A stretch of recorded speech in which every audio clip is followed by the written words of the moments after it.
Yeah, so there's this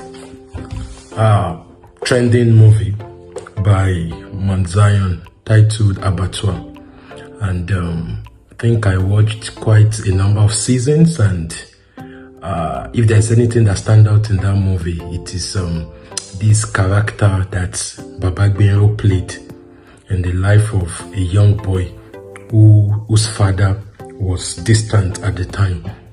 And the role Baba Gbenro played got me thinking.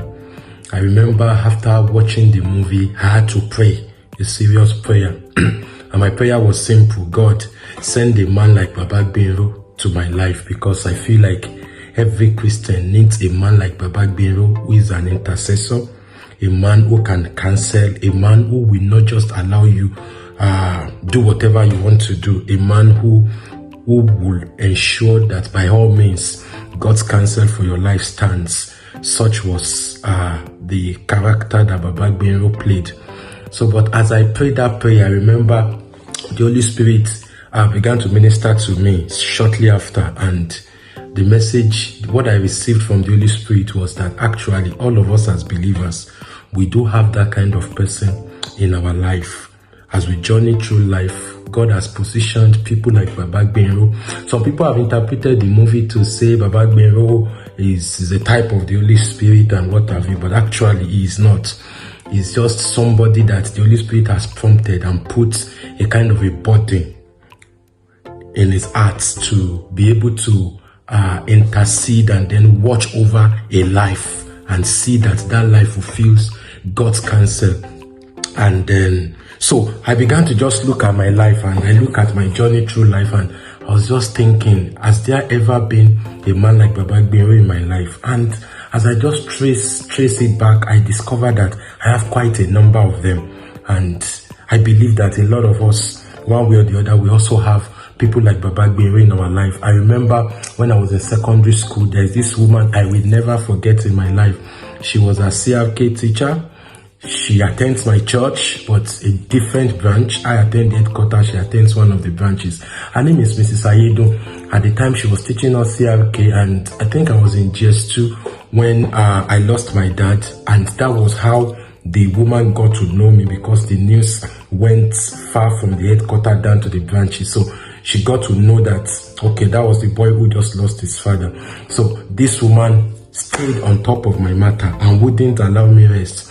I didn't quite understand what she was doing at the time, but then she became committed to my life. She came into my life uninvited and became committed. What she did was something that I can never forget, aside from the fact that she paid my school fees through from GS2 till I graduated in SS3. That was even the least of the matter. She was committed to my life. This woman will watch me. She'll be looking for me to see that I attend class. As at the time when I skip many of the classes that I'm not interested in, and I'll be on the field playing what with friends, just playing trance, as a young teenager at the time. But this woman wouldn't allow me rest. She will look for me, she will call me, she will pull my hair, she will tell me, see, you cannot do what others are doing. You have a purpose, you have a destiny, you must fulfill God's destiny for your life. I believe the woman must have prayed for me as well, because I wouldn't know. I believe she must have prayed for me, but as I just look back, I remember her contribution to my life. She resigned, she retired, I think when I was in GS3, okay? But she never gave up. It was as though she handed me over to another teacher who they must have discussed by matter in the staff room, and this teacher also continued from there. And even though this woman had retired, we always ask for feedback. We always get in touch with me each time she comes to the headquarters and she sees me, she pulls my hair, she reminds me, you have a destiny, okay? And as I just look back, my heart blesses her. I don't know. It's been a long time since I saw Mrs. Ayedo, but I just remembered her now, and I remember that, wow, we've had a lot of CRK teachers whose life do not reflect the life of Christ. A lot of them are quite abusive at the time.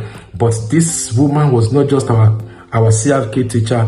The life of Christ exudes out of her. And she was such a very important personality I will never forget in my life. I know she must have prayed for me. I know her prayer worked.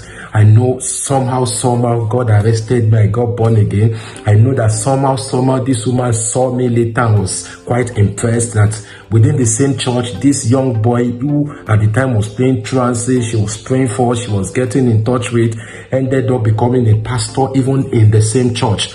And I can imagine how happy she must have been at the way my life has turned out. So as I look back, I just say, wow, this woman, I pray that God lengthen her days on the heart. I really need to see her again, at least when next I visit Nigeria. But I can never forget her impact in my life. And it just got me thinking, you, myself, could also be another Baba Gbero to people around us. We can impact the lives of people. We can be committed to people in prayers. We can share their burdens. We can pray for them. We can counsel them, all in a bid to ensuring that all of us fulfill God's destiny for our lives. So the movie Abattoir, I know it's been a while, a lot of people must have watched it, but I feel that that's a movie we can watch again and again and again and be blessed. Thank you very much. See you soon.